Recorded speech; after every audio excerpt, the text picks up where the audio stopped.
जन्म जन्मांतरों से ये मन भाग रहा है, संसार में सुख ढूंढने की कोशिश करता है, क्योंकि ये सुख का आदि है। इसकी भी कोई मामूली हस्ती शक्ति नहीं है, ये भी त्रिकुटी का स्वामी है। तो वो उस सुख को प्राप्त करता रहा।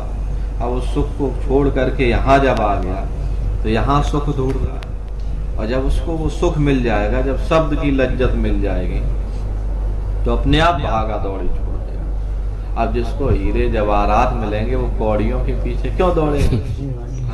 तो नहीं दौड़ेगा। अगर किसी भिखारी से कहा जाए कि ला मुझे 10 रुपया दे, नहीं देगा, वो मरने मारने को तैयार हो जाएगा। लेकिन अगर आप उसके हाथ में 20 रुपया रख दो तो 10 रुपए की मुट्ठी अपने आप खुल जाएगी। ऐसे मन को जब ऊंची लज्जत, इस लज्जत से ऊंची लज्जत जब मिल जाएगी, ऊंचा सुख मिल जाएगा, तो मन अपने आप ये संसार के सुखों को छोड़ करके उसमें रम जाएगा। तो कोशिश करिए शब्द को पकड़ने की, उस अनहद वाणी को सुनने की, घंटे शंख की आवाज को सुनने की। और इससे सरल इस संसार में कोई दूसरा रास्ता नहीं है।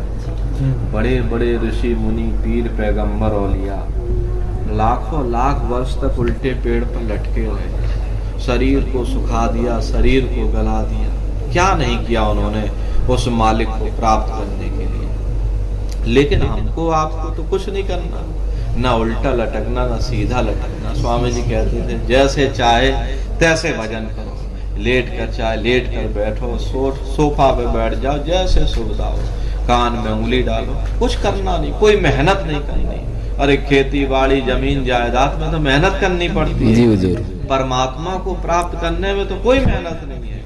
आराम से सिर्फ बैठना ही तो है जी। और फिर भी हम अपना बैठ पाए क्या फायदा है ना। इसलिए बैठ कर लेट करके और कान में उंगली डालकर उस शब्द को पकड़ने की कोशिश करो। एक बार वो शब्द मिल जाएगा, वो लज्जत मिल जाएगी, तो ये अपने आप सब शांति आ जाएगी। ये दया तो आप ही करोगे स्वामी महाराज, ये दया तो आप ही करोगे, शब्द तो आप ही पकड़ोगे। मैं नहीं तो गुरु महाराज की दया तो बराबर होती रहती है, ऐसा नहीं है। दया ना होती तो नामदान क्यों मिलता, दया ना होती तो मनुष्य शरीर क्यों मिलता जी। दया ना होती तो ऐसे समर्थ महापुरुष क्यों मिलते। तो ये सब दया ही तो हुई है, और दया से ही आप जुड़े हुए हो, दया से दरबार में जुड़े हुए हो।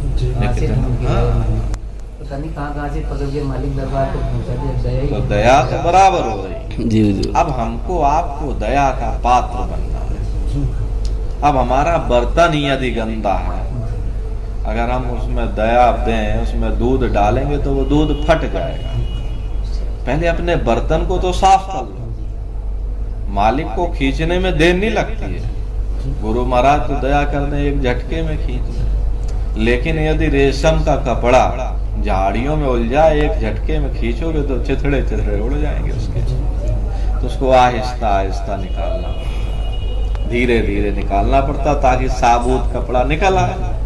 तो ऐसे गुरु महाराज दया करते हैं और धीरे धीरे धीरे धीरे जीव को जो है इस तरफ से उस तरफ लगा देते हैं। ये हम लोग क्या जाने, क्या भजन, क्या ध्यान, संसार के कर्म कांडों में सब लोग उलझे हुए थे।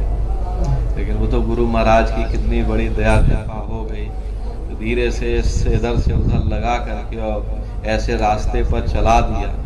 ये सबसे सनातन रास्ता, इससे सनातन कुछ नहीं है, यही सनातन धर्म है।